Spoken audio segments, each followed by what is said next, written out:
ఇక చూడు రే ఎట్లా బెదిరిస్తానులో ఇగో ఈయన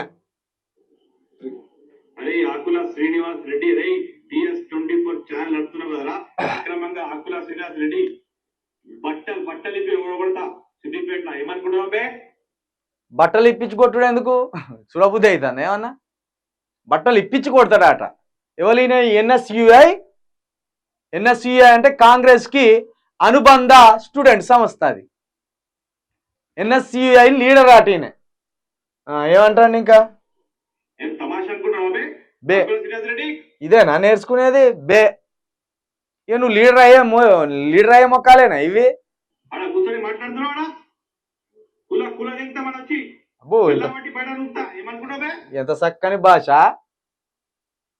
ఎంత చక్కని భాష వాడతాండు మనం అనలేం కానీ ఇక్కడ ఏసారా TS24 పెట్టుకొని ఆ దండాలు చేసుకుంటా బ్లాక్ మెయిల్ చేసుకుంటా మందిని తమాషా దిగుతున్నావు బే మొన్న రేవంత్ రెడ్డి అన్నావు మైనంపల్లి హనుమంతరావు అంటావరా తొక్కుతా బిడ్డ ఆహా అంటే మైనంపల్లి అనంతరావుకు ఊడిగం చేసేదానికే ఉన్నాడా మీరు ఎన్ఎస్యుఐ అంటే మొదటి నుండి కాంగ్రెస్ కి అనుబంధ సంస్థ ఈ ఆఖరికి మైనంపల్లి మీద కూడా ప్రేమ పుట్టుకొచ్చిందా మీకు ఆ పార్టీ నుండి ఈ పార్టీకి దునికి ఈ పార్టీ నుండి ఇంకో పార్టీకి దునికే మైనంపల్లి మీద కూడా మీకు విశ్వాసం ఉన్నదా గింత ఆవేశం ఎందుకు వస్తుంది సోదరా యూత్ కాంగ్రెస్ అసెంబ్లీ ప్రెసిడెంట్ మాట్లాడుతున్నావా యూత్ కాంగ్రెస్ మొన్న రేవంత్ రెడ్డి అన్నావు మైనంపల్లి హనుమంతరావు అంటావరా తొక్కుతా బిడ్డ యూత్ కాంగ్రెస్ అసెంబ్లీ ప్రెసిడెంట్ మాట్లాడుతున్నావా విన్నావా ఆకుల శ్రీనివాస్ రెడ్డి తమాషా అనుకుంటున్నావు బే సిద్దిపేటలో ఎవరు రాజ్యం పడుతుంది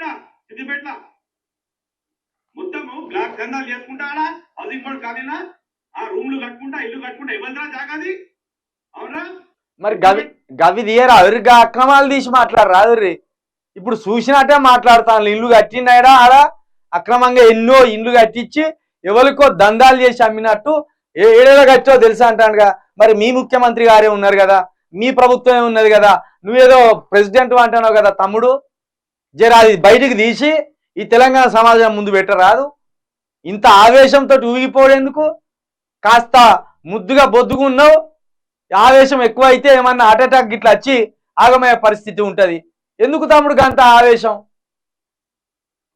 నియోజకవర్గానికి ఇన్ఛార్జ్ నడుపు పూజ హరికృష్ణ అని పూజ హరికృష్ణ ఉన్నాడు మైనంపల్లి హనుమంతరావు అలా రాష్ట్ర సీఎం రేవంత్ రెడ్డి ఉన్నారు ఆగు బిడ్డ చూపెడతా నేను నీ బిల్డింగ్ ఉంటుందా నువ్వు ఉంటా నీ అక్రమాలు ఉంటే చూపెడతా ఇప్పుడు మీ తాతలది బిల్డింగ్ మీ తాతలు కట్టించిండు బిల్డింగ్ నీ రేవంత్ రెడ్డి కట్టించిండు బిల్డింగ్ నువ్వు కట్టించినావు నువ్వు ఓడగొడతా అంటే ఇంతమంది పోలీసులు ఇంతమంది వ్యవస్థ కూలగొట్టు బిడ్డ అని అడిగి పంపుతారు ఇవి మానుకోర్రి ఈ వార్నింగ్లు ఇచ్చుడు ఈ ధమ్కీలు ఇచ్చుడు ఈ ఉడత బెదిరింపులు ఇవి మానుకోర్రి అన్ని మూసుకొని ఈ 6 గ్యారంటీలు ఆ 413 హామీలు గా నిరుద్యోగులకు ఇస్తానన్న జాబులు ఆ రైతులకు ఇవ్వవలసిన కరెంటు ఆ నీళ్లు గివీరి మీ మొఖాలకు రేవంత్ రెడ్డి దగ్గరికి పోయి సారు అని ఇట్లా చేతులు కట్టుకొని సారు మన జనం మనం ముఖం మీద ఉంచుతాను సారు అని చెప్పు అవి గుల కొడతా ఇవి గుల కొడతా నా కథ చూపెడతా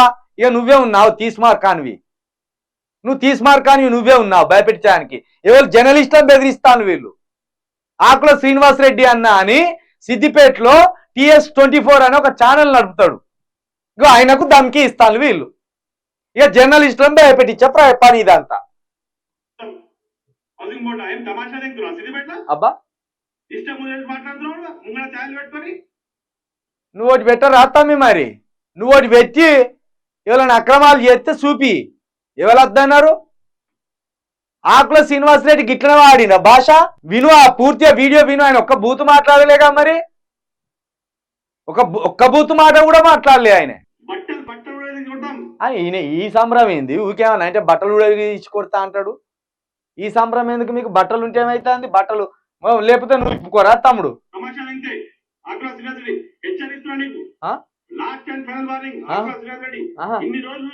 అబ్బా ఏం తమాషా ఏదైనా ఆ ర్యాలీ చూసి బర్దా చేస్తారా 60 రోజులు వచ్చారు ఖతం అయిపోయినా 60 రోజుల స్థానం కోల్పోయారా 5 సంవత్సరాల గవర్నమెంట్ ఇలా 2 నెలలు 60 రోజులు 60 రోజులు మరి మీ ముఖ్యమంత్రి గారే కదా గిట్ల ప్రమాణ స్వీకారం చేయగానే గట్ల రుణమాఫీ చేస్తానన్నాడు. మరి మీ మీ ముఖ్యమంత్రి గారు కదా ఫిబ్రవరి 1వ తారీఖు గ్రూప్ 1 జాబులు ఇస్తామన్నాడు. మరి మీ ముఖ్యమంత్రి గారు కదేగా ఇప్పుడు తీసుకుంటే 5,000 రూపాయలు నేను వచ్చి కూర్చోగానే 7,500 రైతు భరోసా ఇస్తానన్నాడు. మరి అప్పుడు తెలియదా 60 రోజుల వరకు కాదని? అప్పుడు తెలియదా? తమ నోరంతా పెద్దగా చేసి వస్తాను అనవసరంగా. భారీగా సిద్ధిపేట ర్యాలీ అయితే బరదా చేయలేక ఏమేమో పెడుతున్నా కూర్చొని సపరేట్ ఒకరి ఇజ్జత్ తీసుకుంటారు మీరు. నవ్వుకుంటారు ఎవడన్నా ఈ ముచ్చట చెప్తే. జర్నలిస్ట్ అంటే విమర్శిస్తాడు, ప్రశ్నిస్తాడు, మాట్లాడతాడు. అయితే కూలగొడతా, పొడుస్తా, చంపుతా. ఎంతమందిని చంపుతారు, ఎంతమందిని పొడుస్తారు? అన్ని మూసుకొని పని చేసుకొని బతుకుర్రి. లంగలతో తిరిగితే లంగలు అవుతారు, దొంగలతో తిరిగితే దొంగలు అవుతారు. మరి మీరు ఎవరితో తిరుగుతానో చూసి బాగుపడే పని చేయర్రి. ఈ కథ కాదు మీరు చేసేది, సిగ్గుపోతుంది. ఇంకోసారిగో ఈయన అదే కథ బెదిరించే ప్రయత్నం. బిడ్డ ఆకుల శ్రీనివాస్ రెడ్డి అబ్బా నూరుంది కదా అని చెప్పి ఎట్లా పడితే అట్లా మాట్లాడితే ఊకం బిడ్డ. ఏం చేస్తావు? మైనంపల్లి గురించి మాట్లాడే స్థాయి అనేది. అబ్బా మైనంపల్లికి ఒక స్థాయి ఉన్నది. మైనంపల్లి మాట్లాడే మరి మాటలు ఒకసారి చూడు చేరా. అసలు మైనంపల్లి నోటికి అద్దదుపు ఉంటుందా? ఆకుల శ్రీనివాస్ రెడ్డి అన్న మర్యాదగా సంస్కారంగా విమర్శించిండు. అరే ఇవనిలే, మీలాగా బే అనలేదు, మీలాగా పొడుతా అనలేదు, మీలాగా తీస్తా అనలేదు, మీ ఇండ్లు కూలగొడతా అనలేదు, మైనంపల్లి హనుమంతరావు ఇల్లు కూలగొడతా అనలేదు, మీ రేవంత్ రెడ్డి ఇల్లు కూలగొడతా అనలేదు. ప్రజాస్వామ్యానికి ఏమాత్రం విరుద్ధంగానే మాట్లాడలేదు. ఆయన ప్రజాస్వామ్య భాషలోనే మీటింగ్ ఫెయిల్ అయిందని మాట్లాడిండు. గంత నొప్పి ఎందుకు పుట్టుకొస్తాను తమ్ముళ్ళారా మీకు? అరే ఆట ఒరే ఆట, పుడతారాట తీస్తారాట వీళ్ళు.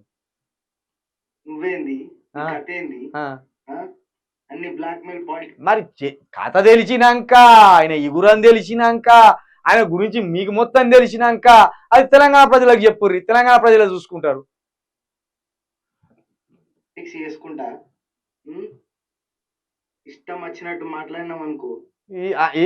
డబ్బింగ్ చెప్తాడా ఏంది ఈయనకు? తెలివి లేని కథలని ముందటేసుకొని ప్రజలకు అక్కడికచ్చ పనులు చేయరని ఆయన అంటే బెదిరిస్తాం, కొడుతాం, చంపుతాం గీదా.